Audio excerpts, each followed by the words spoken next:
For more than 60 years, one island has stood under pressure from the world's most powerful nation. That island is Cuba. Sanctions, isolations, shortages, yet somehow it still sends doctors across the world. So what's really happening? And why does this conflict refuse to end? The conflict began in 1959 when revolutionary leader Fidel Castro overthrew the US-backed Batista regime. Soon after taking power, Cuba nationalized industries, including American-owned corporations.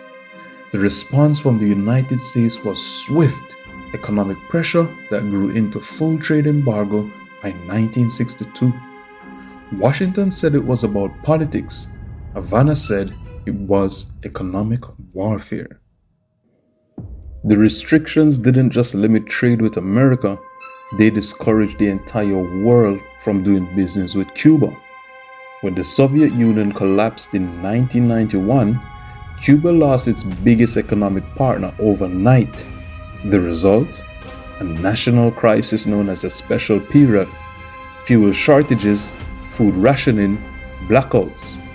And today, restrictions affecting oil shipment, especially from Venezuela, continue to strain everyday life for Cubans.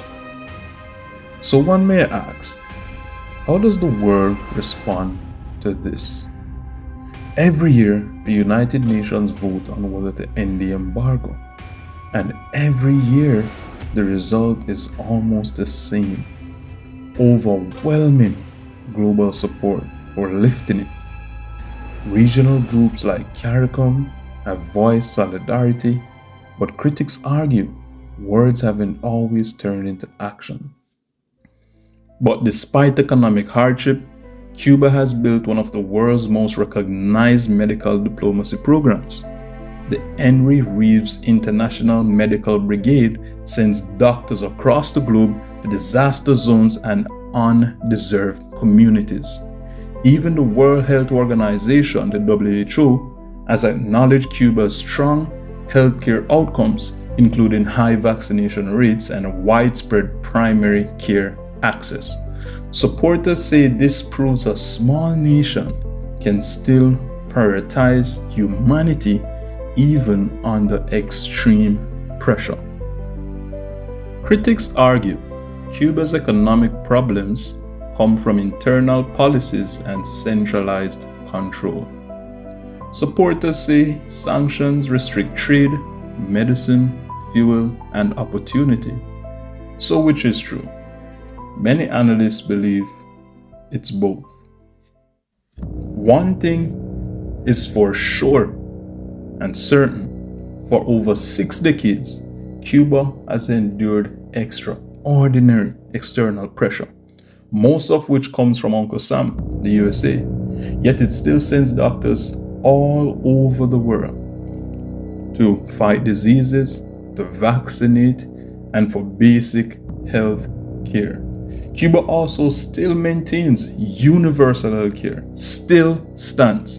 Whether you see resilience or resistance, Cuba remains one of the most complex geopolitical stories on earth.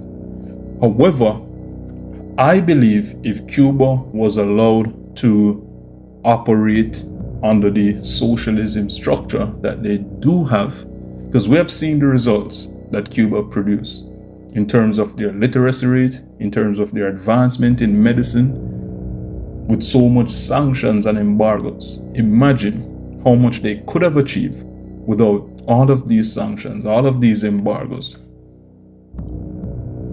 I believe the possibilities could be endless. Now, thanks again for watching. If you found this video informative, like, subscribe, and tell me in the comments and tell me which topic you want me to speak about next. Thank you.